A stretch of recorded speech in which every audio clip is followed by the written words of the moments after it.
Mwanafunzi wa chuo cha afya sayansi shirikishi Kilimanjaro KICHAS, Eric Kisau mwenye umri wa miaka 21 anadaiwa kujiua kwa kujinyonga chooni katika chumba alichokuwa amepanga eneo la Kiriwa chini kata ya Rau manispaa ya Moshi, huku chanzo cha kifo hicho kikidaiwa kuwa ni wingi wa madeni. Mwanafunzi huyo wa mwaka wa pili katika idara ya physiotherapy, yani mazoezi tiba, na mwenyeji wa Machame wilayani Hai anadaiwa kujiua Mei 13, 2025 kwa kutumia waya aliofunga kwenye dirisha la choo alichokuwa akitumia. Inadaiwa kuwa siku ya tukio baadhi ya wanafunzi waliokuwa wanamdai walienda nyumbani kwake anakoishi kufuata fedha zao, na walipofika waligonga mlango bila mafanikio, na walipochungulia dirishani waliona mwili ukiwa unaning'inia chooni. Kwa majina naitwa Ana Mbando, ni katibu wa afya wa chuo cha afya na sayansi shirikishi Kilimanjaro hapa KSMC.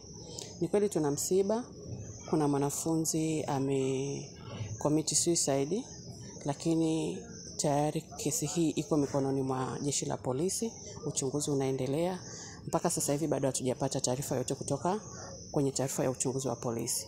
Sisi tunaendelea, tuna maandalizi kama kawaida ya kuweka mipango ya hapa na pale, lakini kujua utaratibu wa zoezi zima ni mpaka taarifa ya polisi ikamilike. Ni mwanafunzi wa programu ya mazoezi kwa tiba, anasema physiotherapy, mwaka wa pili. Ni mkazi wa Machame, japo walikuwa wanaishi Dar es Salaam na wazazi wake, lakini ni mzaliwa wa Machame. Mkuu wa wilaya ya Moshi Godfrey Mzava amezungumzia tukio hilo akidai kuwa chanzo ni msongo wa mawazo. Tarehe 13 mwezi huu wa 5.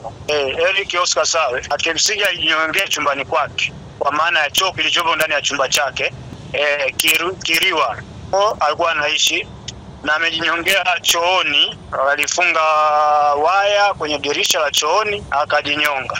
Sasa chanzo cha kufanya hivyo hadi sasa kimetambulika ni alikuwa na madeni, lakini pia ulevi. Mambo haya mawili yamempelekea msongo wa mawazo. Sasa akaona kwamba njia pekee ya kufanya ni kutangulia mbinguni. Kwa mwili ukahifadhiwa pale KSMC kwa ajili ya uchunguzi wa daktari. Wanafunzi hawa wengine wanatoka mikoani, wengine wa hapa wanapofika shuleni, jambo kubwa wanatakiwa waendelee kuconcentrate na kitu ambacho kimewapeleka shuleni. Wasijiingize kwenye mambo ambayo sio biashara halisi iliyowaleta chuoni. Hii ni Swahili Media kutoka Moshi mkoani Kilimanjaro.